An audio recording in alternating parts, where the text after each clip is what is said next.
Patuloy ang paglakas ng piso kontra dolyar at magandang senyales daw ito para sa ating ekonomiya. Pero ang mga pamilya ng mga OFW umaaray dahil bumaba ang halaga ng mga natatanggap nilang remittances. May report si Victoria Tulad.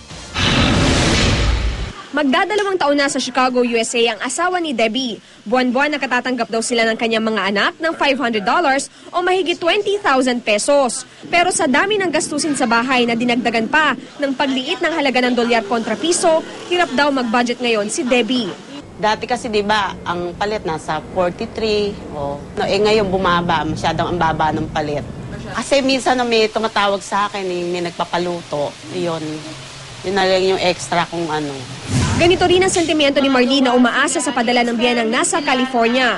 Ang $800 na remittance daw ang sumasagot sa kuryente, tubig, pagkain at gastusin sa paaralan ng kanyang 3 anak. Nung bumaba na yung sa piso, hindi mo na ngayon mabudget. Kapag bumili ka ng almusal mo, tama lang, tinapay na lang.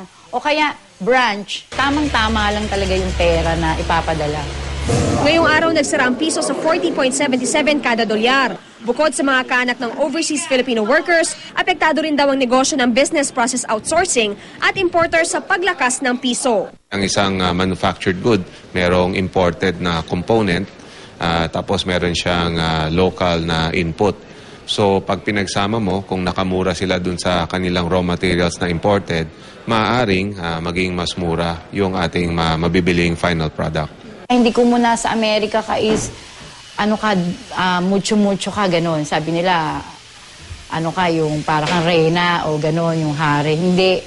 Pero sa kabila ng pagdaing ng ilang sektor ng lipunan, malaki naman daw ang tulong ng matatag na piso sa ekonomiya. Nangangahulugan daw kasi ito na mas maraming investor ang pumapasok sa bansa na magre-resulta naman sa dagdag na trabaho para sa mga Pilipino. Actually, maganda ang ginagawa ng Bangko Sentral kasalukuyan. Minomonitor nila at rineregula ang ating exchange rate.